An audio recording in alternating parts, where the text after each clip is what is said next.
Sir Tyagaraju భాయ్కి phone చేస్తుంట sir. Record చేయండి. త్యాగరాజు ఫోన్ చేసి ఎంతసేపు అయింది? కరెక్ట్ గా 6 నిమిషాలైంది సార్. నీతో కొంచెం మాట్లాడాలి. ఎక్కడికి రావాలి? 434 ముప్పావు గంటలో అక్కడ ఉంటాను. 434 సార్ కిలోమీటర్స్ అయి ఉంటుందా? లేదు, 30 గంటలు వస్తానని చెప్పాడు. అన్ని కిలోమీటర్లు ఎలా రాగలడు?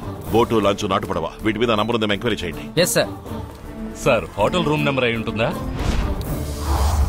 426 101 రాజమండ్రి. 434 పిన్ కోడ్ అయి ఉంటుంది. Yes sir.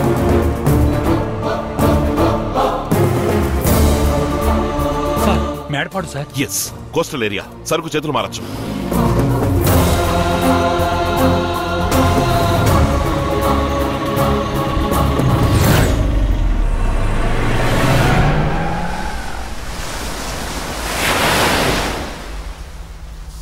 చెప్పండి రాజేష్. త్యాగరాజు వచ్చేసారు సార్. మీరు సేఫ్ గా ఉండండి. డానీ ఫోన్ చేశాడు, సరుకు తీసుకుని వస్తానన్నాడు. దించి ఓపెన్ చేయించొచ్చుగా. పిచ్చి పట్టిన కుక్కలాగా నరసింహం వాసన పట్టి మన వెనకే తిరుగుతున్నాడు. అందుకని ఈసారి అక్కర్లేదని డానీకి చెప్పేద్దాం అనుకుంటున్నాను. భయపడుతున్నావా త్యాగరాజు? ఈ వృత్తి మానేద్దామనే ఉన్న ఐడియా ఉందా? రా, ఇద్దరం కలిసే వెళ్దాం. పోలేరమ్మ తల్లి గుళ్ళో బొట్టు పెట్టి మానేద్దాం. వదిలేయాలనుకుంటే అది మనంగా వదిలేయాలి.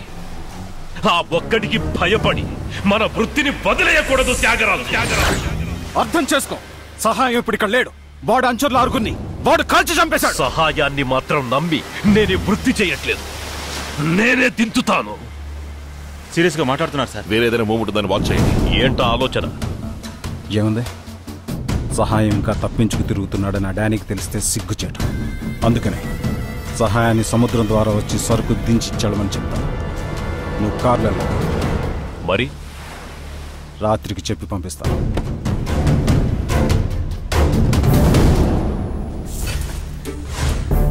ఇద్దరు మీట్ అయింది సీరియస్ గా మాట్లాడుకున్నారంటే ఏదో జరగబోతోందని అర్థం.